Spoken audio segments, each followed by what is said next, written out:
to all of you. So I think you all are fine. तो देखिए आज हम चैप्टर मोशन कर रहे हैं.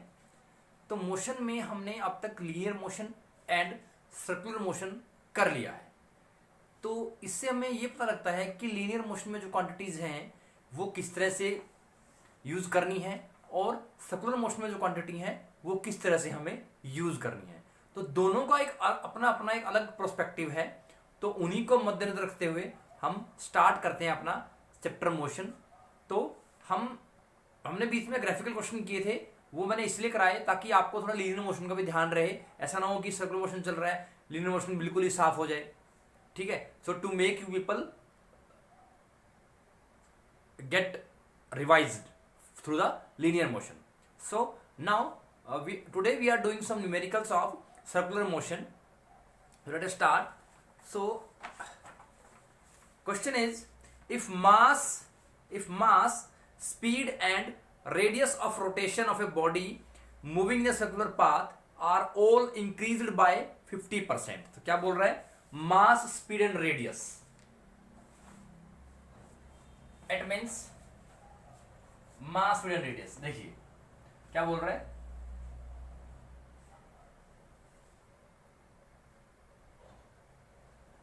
Mass it means m,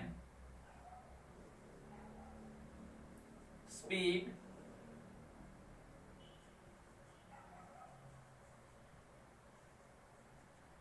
and radius. क्या बोल रहा है?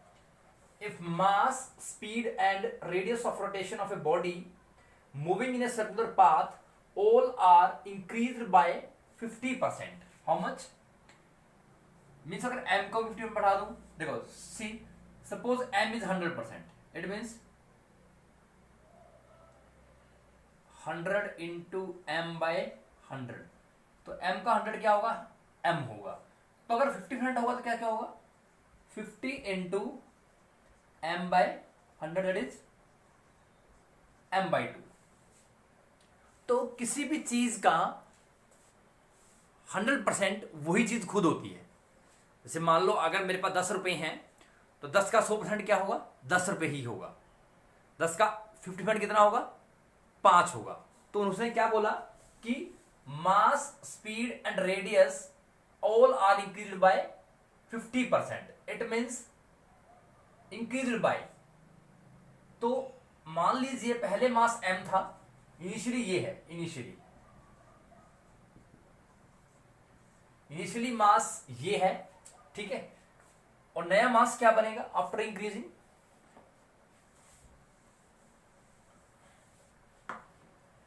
सो m प्लस m बाय 2. तो क्या हो गया? Mass increase by 50%. So m का 50% क्या होगा? It is m by 2. v का 50% क्या होगा? It is v by 2. और r का 50% क्या होगा? 50% of r is r by 2. तो वो बोल रहा है कि मास, वेलोसिटी, तो वेलोसिटी क्या बन जाएगा? v plus v by 2. r क्या बनेगा? r plus r by 2. ठीक है. It means according to statement, if the mass, velocity and radius are increased by 50% of their value, तो टोटल m क्या बनेगा? 3m by 2, 3v by 2 and 3r by 2. Clear. तो हमारे पास according to statement ये values आ गई. 3m by 2, 3v by 2, 3r by 2. सो अब ये वैल्यू हमें यूज करनी है. अब क्या बोल रहा है? कहता है कि अगर mass, speed and radius of rotation of a body moving in a circular path, means एक सर्कुलर पाथ में चलते हुए अगर किसी बॉडी के मास, स्पीड और रेडियस को हम 50% से बढ़ा देते हैं. So earlier mass is m, 50% of mass is m by 2. Then earlier speed is v, so 50% of v is v by 2. Radius is r, 50% of r is r by 2. So after increasing m plus m by 2, v plus v by 2 r plus r by 2 will give you like this 3m by 2 3v by 2 and 3r by 2. क्या बोल रहा है? Find the necessary force required to maintain the body moving the circular path with how much value force has to be increased. So बहुत easy है. तो देखिए, अगर पहले mvr था तो फोर्स क्या होता है? Force is m into a, and a की वैल्यू v और r में क्या होती है? F is equal to m v square upon r. So this is the initial. ये इनिशियल हो गया. तो अगर मास मेरा m है, स्पीड v है, रेडियस r है, तो force, necessary force required to rotate the body in a circular path, that is centripetal force, that is given by m into a v square by r. ठीक है. अब नया force क्या होगा? F dash कर लेते हैं. So mass is 3m by 2 v square, it means 3v by 2 का whole square into r 3r by 2. So mv square by r, mv square by r. ठीक. सो ये 3 है, 3 by 2 कैंसिल कर देते हैं. ठीक है. तो f डैश कितना आ गया? f डैश हमारा 3 का स्क्वेयर 9 v स्क्वेयर बाय 9/4. ठीक है. तो f डैश क्या आ गया हमारा? f डैश हमारा 9/4 mv स्क्वेयर बाय r आ गया. तो देखिए, इंक्रीज करने पे मेरा फोर्स कितना आया? 9/4 mv स्क्वेयर बाई r. तो उसने ये पूछा है कि वैल्यू इंक्रीज करने पे 50% मास की, रेडियस की और स्पीड की, तो जो न्यू फोर्स आएगा वो कितनी वैल्यू से इंक्रीज होगा, क्या परसेंटेज इंक्रीज होगा उसमें, वो ये पूछ रहा है. तो इंक्रीज क्या होगा? ये नया फोर्स आया, ये पहला फोर्स था, तो वो ये पूछ रहा है कि नया फोर्स जो आया वो पहले फोर्स के मुकाबले कितना इंक्रीज हुआ. तो इंक्रीज कैसे निकालते हैं? Final minus initial. तो अगर वो इंक्रीज बोल रहा है, इट मींस ये क्या आना चाहिए? ये पॉजिटिव आएगा. ये क्या आएगा? पॉजिटिव आएगा. तो देख लेते हैं. एफ डैश माइनस एफ, तो क्या आएगा? देखो, F dash 9/4 mv square by r minus mv square by r. So 9/4 is 5/4. So 5/4 mv square by r, and this is nothing, it is just f into 100 into 100. तो निकाल लेते हैं. So it will be 500. So 500 by 4% of the f. तो निकाल लेते हैं, कितना बनेगा?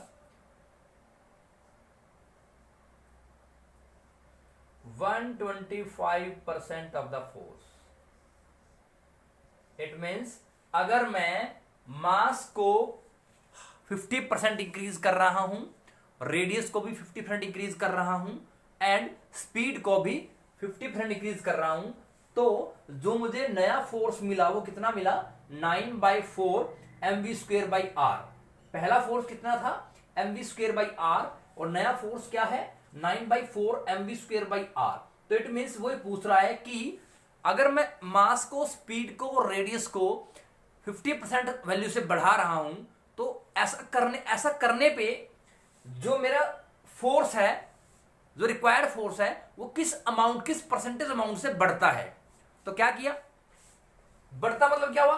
कि वो पॉजिटिव आएगा. इंक्रीज का मतलब क्या होता है? पॉजिटिव आएगा. ठीक है. तो एफ डैश ये है, पुराना फोर्स ये है, तो एफ डैश माइनस एफ.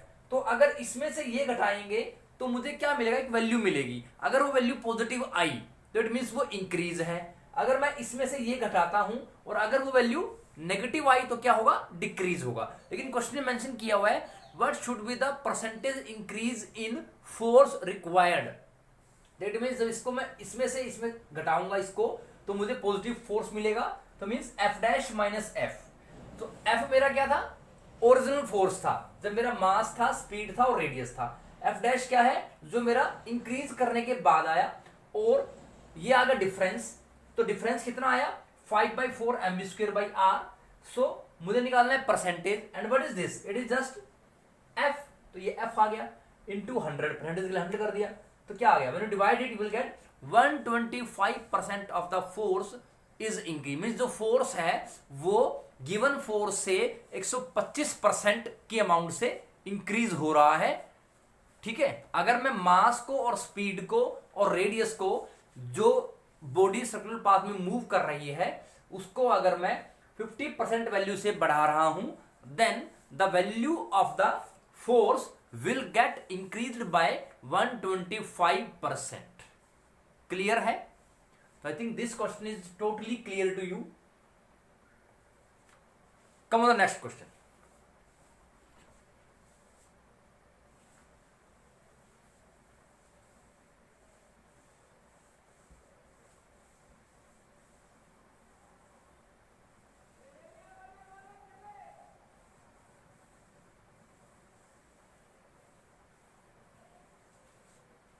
जी नेक्स्ट क्वेश्चन देख लेते हैं।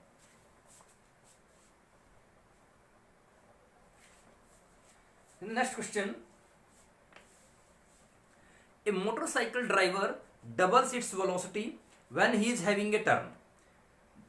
मतलब एक मोटरसाइकिल चला रहा है और वो अपनी वेलोसिटी को डबल करता है जब वो मुड़ रहा होता है। It means while driving the motorcycle, if the driver wants to turn his motorcycle, he gets his velocity doubled. Means चलते हुए वो अपनी बाइक को मुड़ने के टाइम पे वो डबल कर लेता है।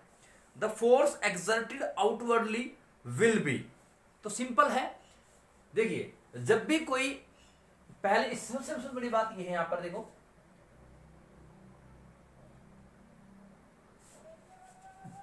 मान लीजिए ये बाइक वाला जा रहा है, पहले यहां पर था, फिर यहां पहुंचा, ठीक है, तो जैसे ही वो मुड़ा,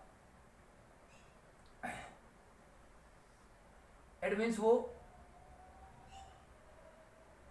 ऐसे मुड़ेगा, तो ये क्या हो गया, रेडियस हो गया। It means during turning the motorcycle his velocity is doubled. तो पहले वेलोसिटी v थी, ड्यूरिंग टर्निंग क्या हो गया, 2v हो गया।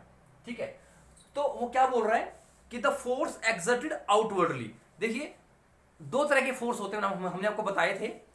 एक होता है सेंट्रीफ्यूगल फोर्स और एक होता है centripetal force. So one is centripetal force and one is centrifugal. तो सेंट्रीपिटल फोर्स वो फोर्स है जो कि आपका सेंटर की तरफ डायरेक्ट होता है, which always directed towards the centre of circle. और सेंट्रीफ्यूगल फोर्स वो है जो फोर्स आपका आउटवर्ड होता है, सर्कल से बाहर की तरफ लगता है। तो दोनों ही फोर्स है, दोनों ही फोर्स की वैल्यू क्या होती है, mass into acceleration, and m into v²/r। दोनों की वैल्यू यही होती है, F is equal to mv²/r। So अब क्या बोल रहा है कि motorcycle driver double its velocity. तो मोटरसाइकिल ड्राइवर क्या कर रहा है, अपनी वेलोसिटी को डबल कर रहा है। कब, जब वो बाइक को अपने मोड़ रहा है, मोड़ पे। तो कह रहा है कि force exerted outwardly will be how much. तो फोर्स पूछ रहा है सिंपली वो। तो देखिए, अब देखो, बाइक का मास m मान लिया मैंने, ठीक है, जो भी मास है वो कांस्टेंट है, चाहे वो बाइक का है चाहे वो पर्सन का है, टोटल जो भी होगा। वेलोसिटी v है पहले, और r भी, जब वो मुड़ेगा r क्या रहेगा, सर्कुलर पाथ में कांस्टेंट रहेगा। तो सिर्फ एक चीज वेरी करेगी v, तो means f proportional to v²। ठीक है, तो मान लिया हमने F1 प्रोपोर्शनल टू v1² है, तो v1 हमने मान लिया v है, और जब वो मुड़ने लगा तो v1 होगा 2v हो गया। तो F2 क्या हो गया, v2 स्क्वायर। हमें क्या निकालना है, नया फोर्स निकालना है। तो F2 by F1, F2 by F1 is equal to nothing, इसको हम लिख सकते हैं F1 is equal to K V1 square and F2 is equal to K V2 square. This is first, second, divide second by first, second by first. हमने इसको divide कर लिया तो क्या बनेगा, के V2 स्क्वायर बाय के V1 स्क्वायर, के की कैंसिल हो गया। So F2 by F1 V2 square, V2 square how much 2V1, so 2V का स्क्वायर बाय V स्क्वायर। तो कितना बना, F2 by F1 will be equal to 4 times V square by V square, or we can say here that new force will be 4 times of original force। तो question क्या था, एक motorcycle driver अपनी motorcycle को चला रहा है और उसकी स्पीड मान लीजिए हमने V मान ली, और जैसे ही आगे एक मोड़ आया, उसने मोड़ को देखकर अपनी गाड़ी को मोड़ना चाहा तो उसने अपनी वेलोसिटी को डबल कर लिया। क्या कर लिया, डबल। तो मान लिया कि earlier velocity is v and v, then while turning the motorcycle its v2 will be twice of the velocity 2v। और उसने पूछा कि outward force will be how much. तो फोर्स कोई भी हो वो सेम ही रहेगा, m इंटू ए, बस बात होती है डायरेक्शन की। तो m इंटू ए क्या होता है, v स्क्वायर अपॉन आर, क्योंकि इसी टर्म में लिखना है हमें v और r। अब देखिए जब मोटरसाइकिल ड्राइवर मुड़ेगा तो मुड़ते टाइम उसका मास जो भी होगा, चाहे वो मास मोटरसाइकिल का है प्लस जो ड्राइवर है उसका है, वो कांस्टेंट रहेगा, और radius of the circular path will be constant. It means only v very करेगा। तो f कैसे वेरी कर रहा है, ये कांस्टेंट हो गया, ये भी कांस्टेंट हो गया, तो f proportional to v square हो गया। तो it means F2 by F1, तो यहां से F1 कितना आ गया, V1 स्क्वायर, F2 कितना आ गया, V2 स्क्वायर। तो यहां से लिखा मैंने F1 क्या हो गया, F1 is equal to K V1 square and F2 is equal to K V2 square. तो इसका मतलब ये हुआ कि अगर मैं दोनों को डिवाइड करूं, we will get F2 by F1 is equal to K V2 square by K V1 square and F2 by F1 is equal to V2 is 2V, 2V का स्क्वायर by V square, F2 by F1 is 2 का square 4, V square by V square cancel out, F2 is equal to 4 times of it. It means जो F2 हुआ वो original force का 4 गुना हो गया अगर मैं वेलोसिटी को डबल कर रहा हूं।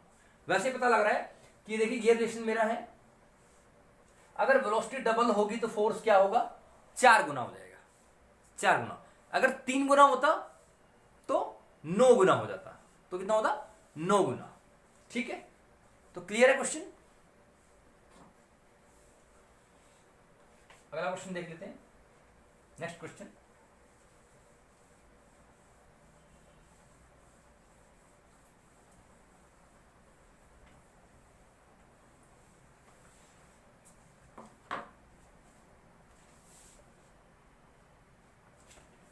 Next question,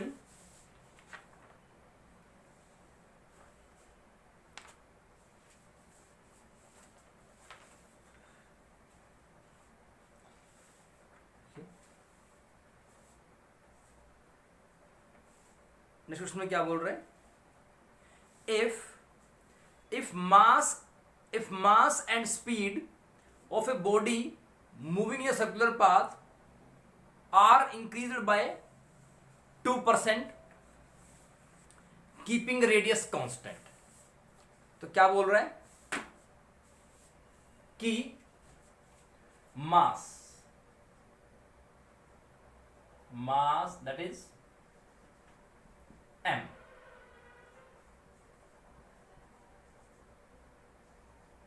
स्पीड, तो कह रहा है कि अगर मास स्पीड ये दोनों इंक्रीज कर दिए हैं बाय 50%, इसका मतलब नया मास क्या हो गया, m plus m by 2, because m का 50%, m into 50 by 100, it how much, m by 2। Similarly v into 50%, it is v by 2। so नया मास क्या बन जाएगा, तो मास को हम इंक्रीज कर रहे हैं किससे, m/2 से, और वेलोसिटी को भी इंक्रीज कर रहे हैं कैसे, v/2 से। And radius is decreased bye 50%। तो रेडियस भी क्या होगा, r/2 होगा। तो इट मीन्स न्यू रेडियस क्या बन गया, तो ये तो इंक्रीज हो रहे हैं, इंक्रीज बाय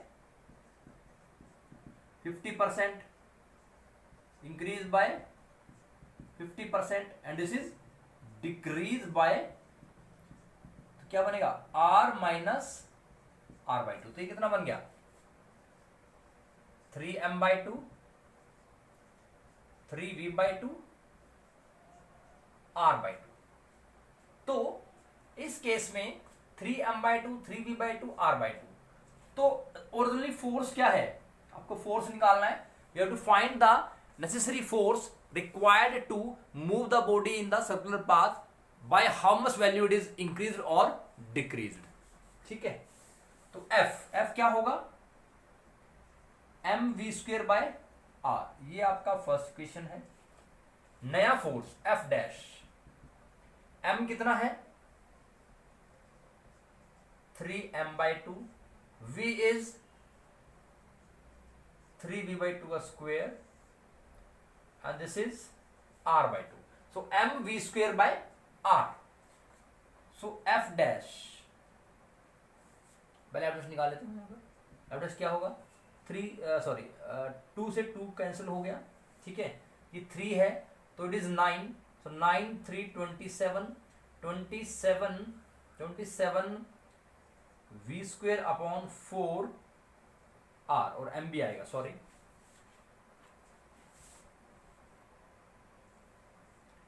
सो F' क्या आ गया, F' is 3 × 9 27 mv²/4 r।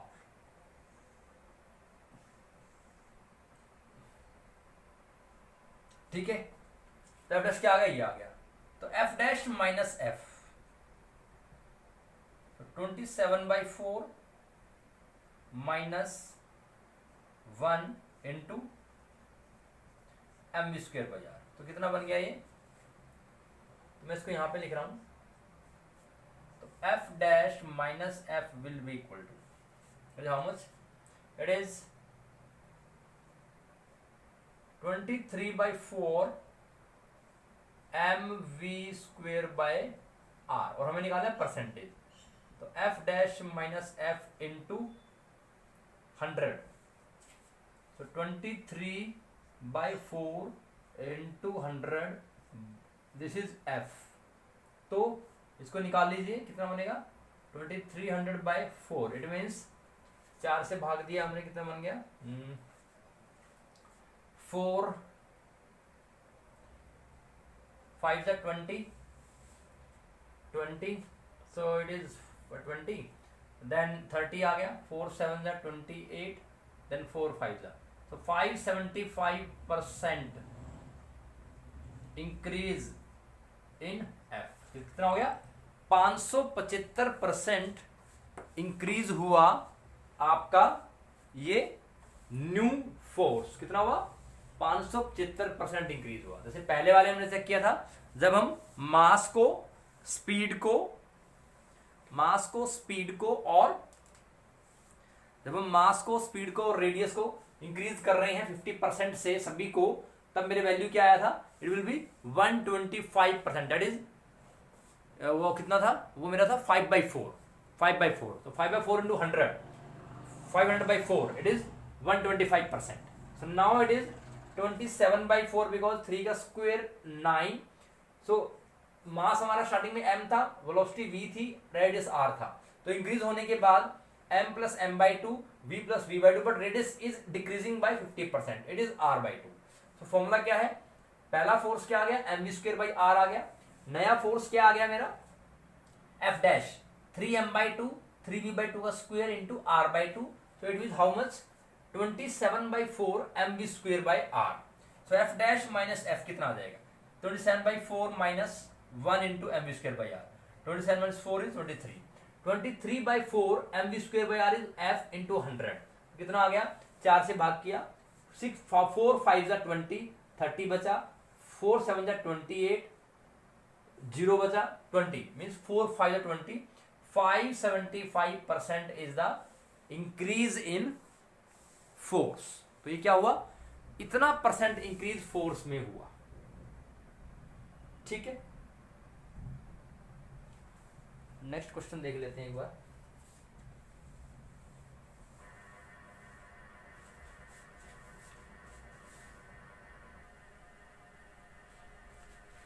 So our next question is, if velocity of the body decreases by how much, half. तो अगर वेलोसिटी हमारी decreases by 40%, how much, 40%। So what will be force required to make the body move in circular path. तो जैसा कि force क्या होता है, mv²/r, तो पहला फोर्स तो यही आ गया। ठीक है, तो नया फोर्स पूछा उसने, इट मींस कि फोर्स अगर मैं वेलोसिटी को 40% घटा देता हूं तो मेरा नया फोर्स क्या आएगा। इट्स मींस मास भी कांस्टेंट रहेगा और रेडियस भी कांस्टेंट रहेगा, तो v, तो नया v क्या होगा, तो v dash, it will be v minus 40v/100, तो कितना आ जाएगा, 60v means it is 3/5v। कितना आ गया, 3/5v। तो नया v क्या बन गया, 3/5। तो पहला फोर्स तो ये है, नया force f dash m 3/5v का whole square by r, f dash क्या आ गया, 9/25 mv²/r। तो क्या हुआ कि जो नया फोर्स है what is the force required to make body move in the circular path. It means अगर मैं वेलोसिटी को 40% वैल्यू से घटा दिया है तो ऐसा करने से मेरी नया फोर्स पे कितना इफेक्ट पड़ रहा है, means F dash minus F क्या बनेगा, 9/25 माइनस 1 mv²/r, इसको मैं यहां पे कर रहा हूं, तो इट इज -16/25। तो देखिए क्योंकि f आपका वेलोसिटी पे डायरेक्टली प्रोपोर्शनल है, तो अगर मैं वेलोसिटी की वैल्यू को बढ़ा रहा हूं, इट मींस मेरा, अगर वेलोसिटी को मैं बढ़ाऊंगा किसी वैल्यू से तो मेरा फोर्स भी इंक्रीज होगा, अगर मैं वेलोसिटी को घटाऊंगा तो मेरा क्या होगा, मेरा फोर्स भी घटेगा। तो देखिए this is minus means decrease into 100, कितना बन गया, 1600 बटे में 25, इट इज हाउ मच, 25 6 जा 150 एंड 25 4 जा, सो -64%, हाउ मच, -64। इट मीन्स अगर मैं वेलोसिटी को 40% वैल्यू से घटा रहा हूं तो मेरा जो फोर्स है वो 64% की वैल्यू से घट रहा है। कितना घट रहा है, 64% की वैल्यू से घट रहा है। एक बार देख लीजिए इसको,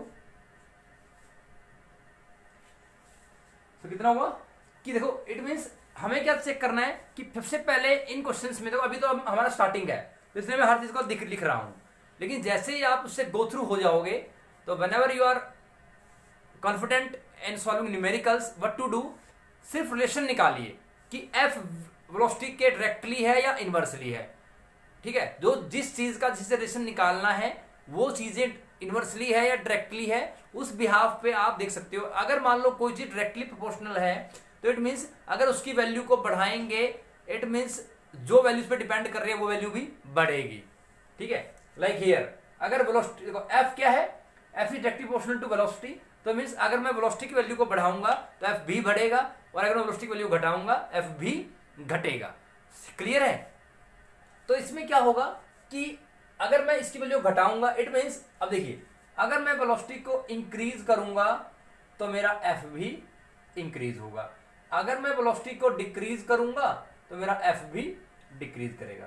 तो ये डायरेक्टली है। दूसरा, अगर मान लो मैं करता हूं एफ प्रोपोर्शनल टू आर की बात करता हूं, मान लो बोल दे कि भाई जो बॉडी सर्कुलर पाथ में चल रही है, ठीक है,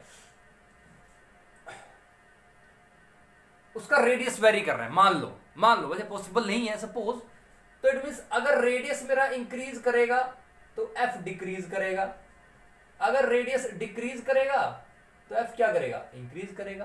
सो these are called proportional and relation between the dependent quantity and the independent quantity. So I hope that these numericals will be clear to you. So once you start practicing more numericals, you will be confident and you can solve another numericals on the basis of these. So I once again advise you that please go through video lectures. If some doubt is there, you can ask. So stay at home, take care, be safe. Thank you so much.